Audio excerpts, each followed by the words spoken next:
Ladies and gentlemen, this is Sniper signing in to Command & Conquer Red Alert 3 on the map Infinity Isle. Spawning on the left side is the yellow Soviets player. This is Dimon. And his opponent as the blue Soviets player. This is JonHe.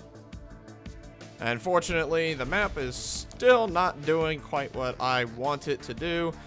I've been playing around with the file just a little bit, trying to see if I can get this fixed, if I can make the map be obviously not pink.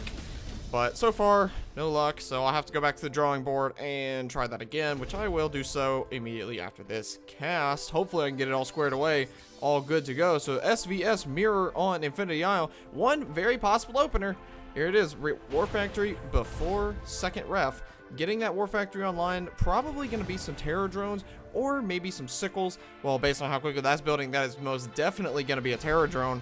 Dimon doing much the same build, however, JonHe's is a little bit faster. So he will have that first terror drone out on the map just that much faster, going to be able to grab some map control, at least on that central ridge. However, now a counter drone from Dimon is out, more than likely a sickle, yes indeed, mirrored builds from both sides. Terror drone using the electro claws to lock down a target in place, and then the sickle to follow up and do some harassment. Probably just going to be some straight up sickle play, at least until the super reactors for both sides. Is Dimon building a super reactor? No, he isn't.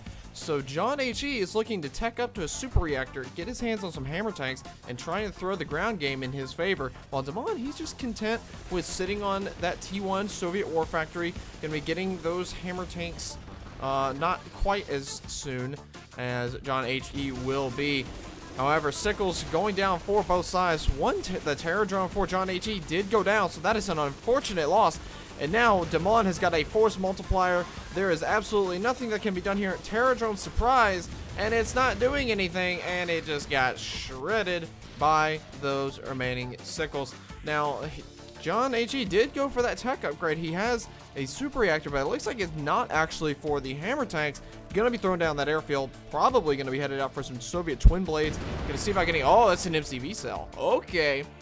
So things have just gotten a bit more interesting. MCV has been sold.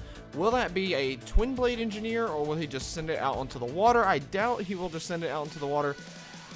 Or maybe we'll see if that twin blade turns around and is gonna go pick it up or not.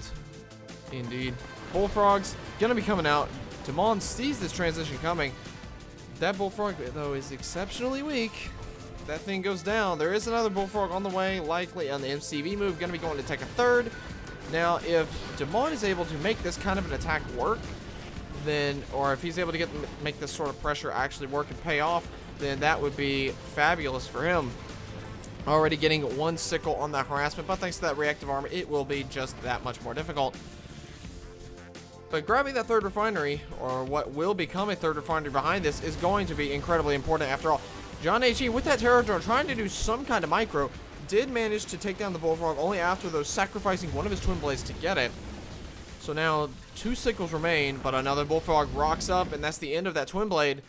Only one twin blade is out. Still nothing done with that engineer. Could have sent it while this fight has been going on. Could have sent it out and gone for the ridge, but now that is going to be one dead engineer. Down it goes. One dead terror drone. Down it goes. Two twin blades still online. So Dimon, his days in this base are still technically numbered. The sickles are going to be going down, and the infect happens. Okay, I guess the infect doesn't happen. I'm a little confused by that. Just a little confused by that. Maybe that was just a little bit of a glitch or what not. Not entirely sure. Still terror drones and twin blades, but I think JonHe is running out of money.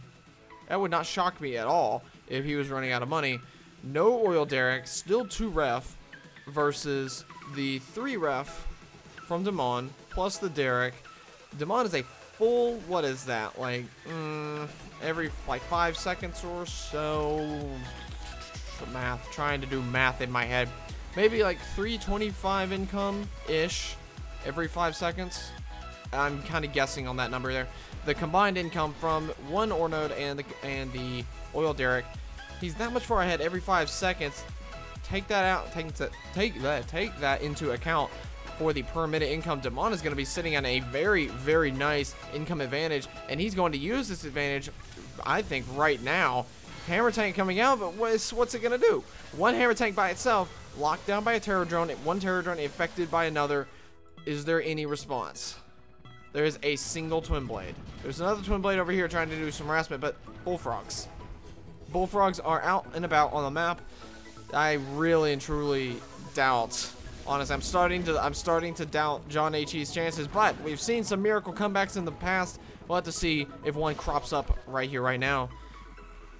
Can he make this twin blade micro work? Well, if you don't have money, I think this gets incredibly difficult, which I don't think I mentioned this at the very beginning. Bad on me, but this game is semifinal B for the win, 41 between Dimon and JonHe. I completely neglected to mention that at the start of the video. My bad. Apologies as such. Twin blade's gonna be getting camped out of the airfield. That's not good at all. One twin blade trying to go for some harassment, which honestly, yeah, that's it. JonHe calls it, taps out, GG, and Dimon just had too much anti-air.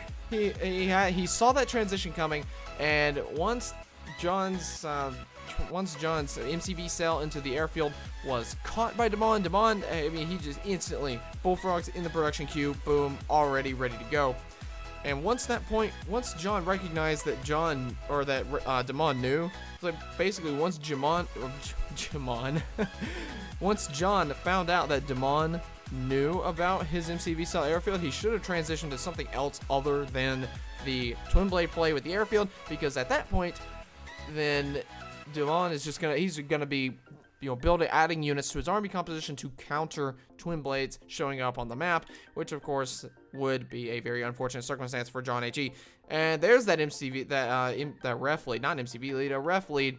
The eco lead for Dimon was real, especially here, right around starting. Really, he was always slightly ahead from the get-go. He's always kind of slightly ahead, but it really just took off right around the 3-minute 3:16 mark, thereabout. He just took off, and Dimon, oh, if you give Dimon an eco advantage, that is Ripperino. You have a nice day. Or collected 19,000 to 13,000 in a 6-minute 21-second game. Very important, especially with a top-tier player such as Dimon. And that will conclude this game, and will actually conclude semifinal B, as while I was checking for just to make sure that this was the case, for other replays for semifinal B, there weren't any, so I can only assume that JonHe had to go. So given that Dimon won this game, I believe that the rule is if someone has to leave in mid-series, such as this situation, then the leader of the series is, well, the other person who stays is automatically defaulted to be the winner and will advance. So as a result, Dimon will advance to the grand finals to face off against Jar, coming from semifinal A in the grand finals of For the Win 41. Thank you guys so much for watching. I do hope you have enjoyed, and I'll see you there. This is Sniper signing out.